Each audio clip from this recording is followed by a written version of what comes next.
Lo anterior que acabo de mencionar se confirma por lo siguiente.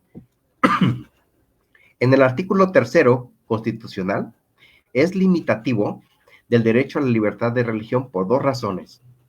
Una, impone el criterio de laicidad a la educación pública que imparte el Estado.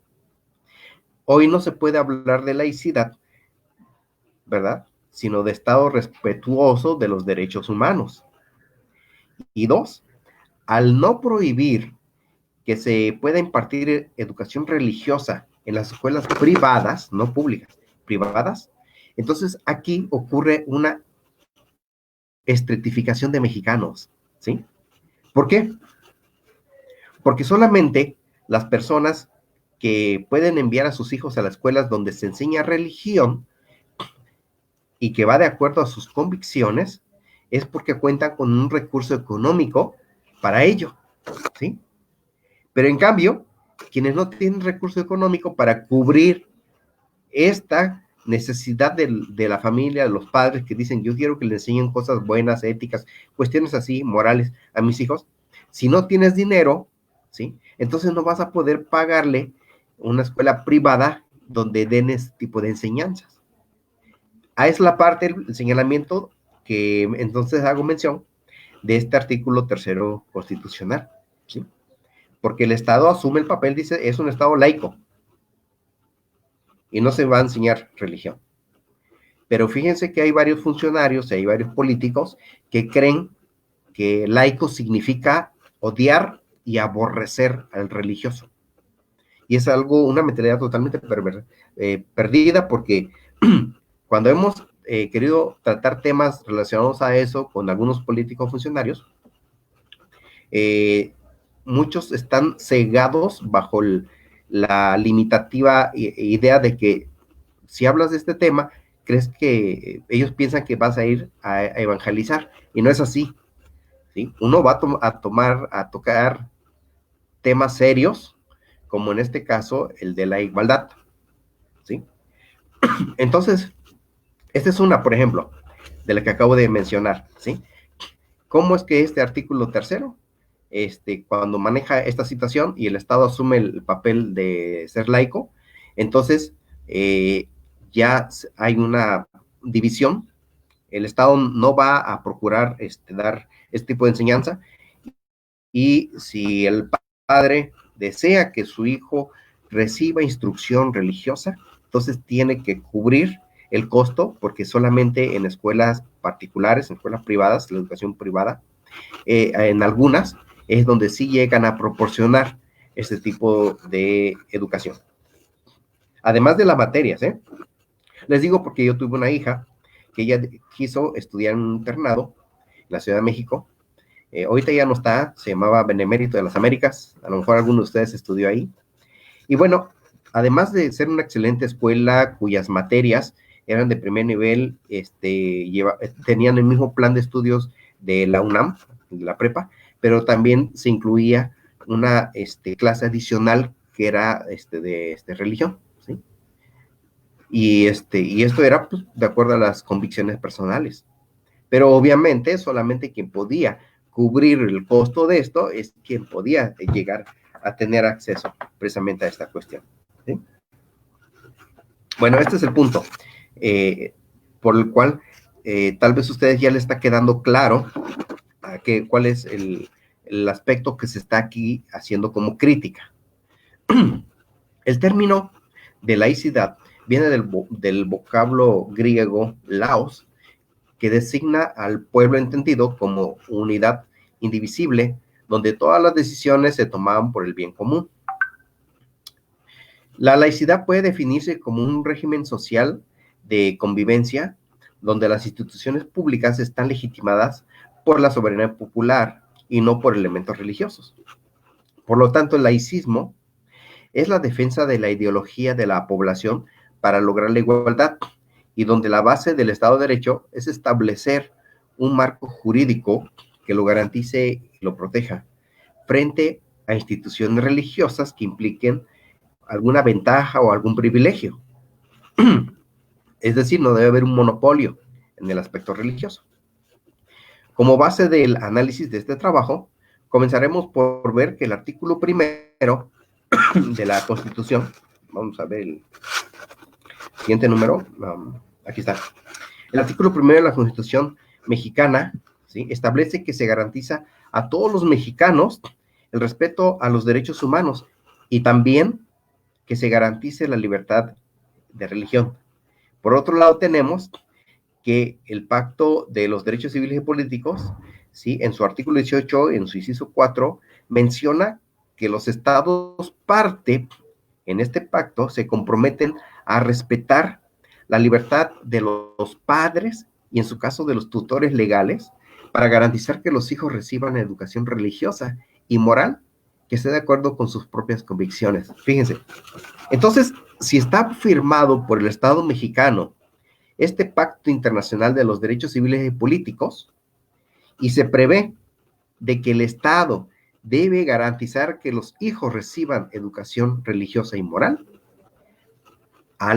entonces, al estar en el artículo 3 constitucional que el Estado laico aleja la posibilidad que entonces los mexicanos puedan tener acceso a esa educación religiosa que en el pacto internacional sí se establece que debe garantizarlo el Estado mexicano, ¿sí? Entonces, aquí vemos una tremenda desigualdad legal, pero lo peor es que estamos hablando ¿cómo se llama?, de la Constitución Federal. ¿Cómo es que pone límite? Es como si encontráramos o viéramos una cuestión de un choque entre el pacto el internacional con lo que establece la Constitución Federal, ¿sí? Entonces, fíjense, si el artículo primero habla de que todas las personas gozarán de los derechos humanos reconocidos en esta Constitución y en los tratados internacionales, ¿sí?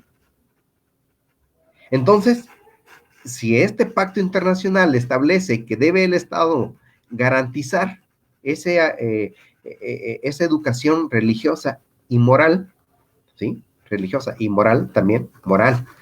Entonces, al estar asentado en el artículo 3, una limitante, ya no se está cumpliendo con lo que dice el Pacto Federal, ni con lo que dice el Pacto Internacional de los Derechos Civiles y Políticos, ¿sí? Es un señalamiento muy severo que han tenido temor algunos legisladores de tocar este tema, enfrentarlo para adecuarlo a esta realidad social, ¿sí? Pero definitivamente vemos que sí hay esa restricción, ¿sí? Y lo peor es que esté asentado en la Carta Magna.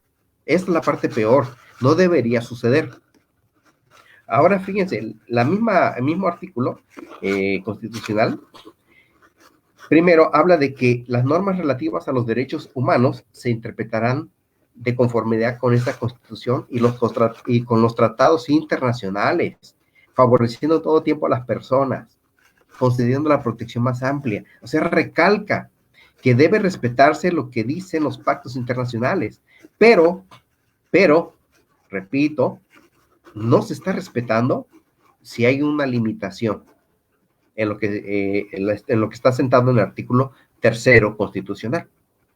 Ahora, fíjense, también se señala que todas las autoridades en el ámbito de su competencia tienen obligación de promover, respetar, proteger, garantizar los derechos humanos, ¿sí?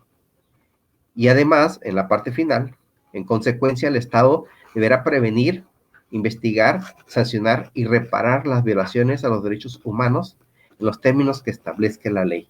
Fíjense. Entonces,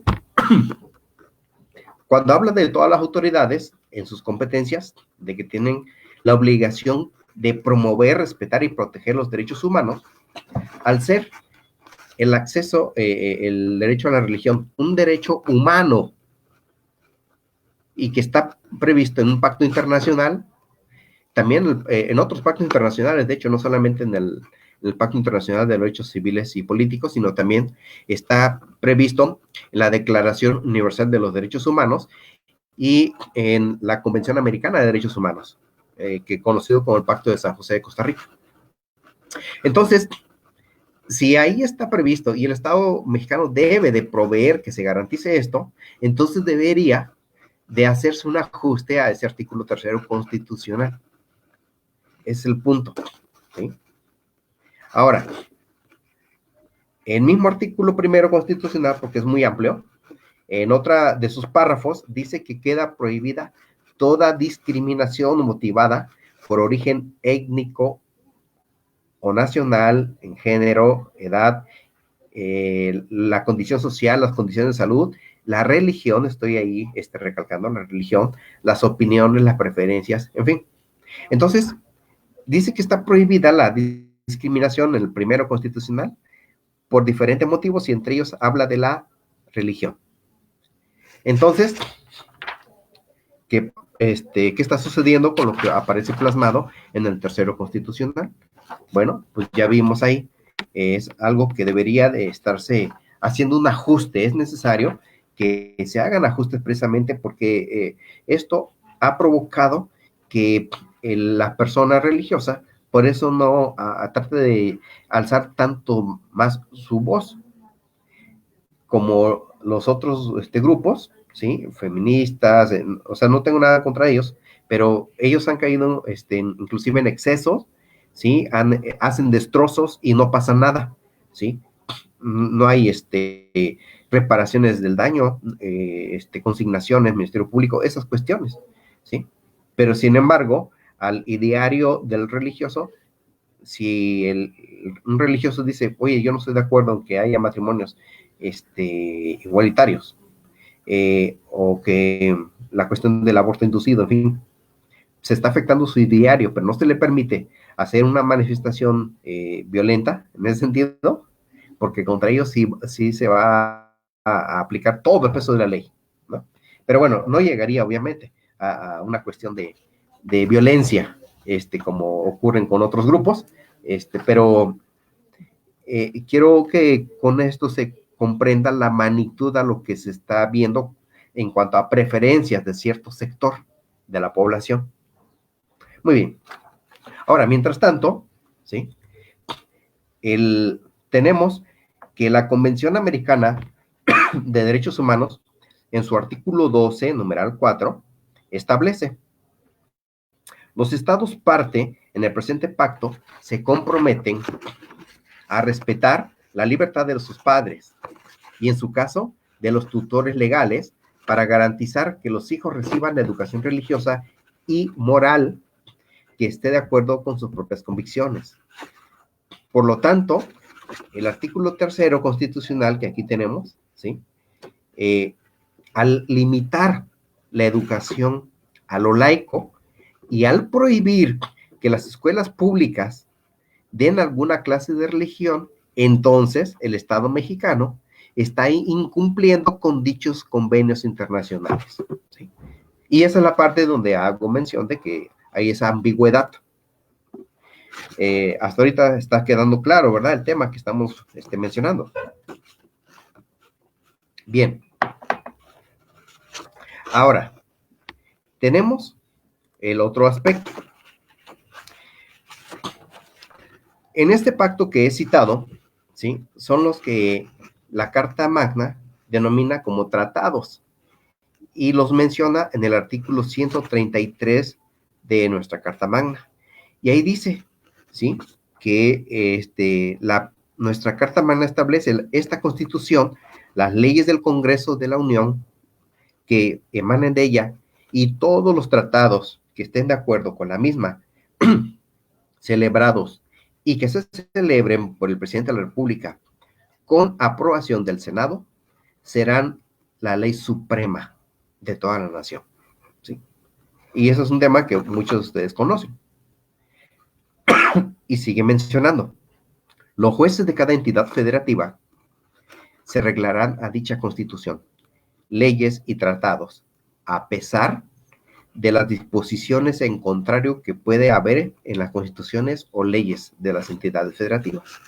Así que es un punto muy especial que aquí se está recalcando, porque si un pacto o un tratado internacional obliga al Estado mexicano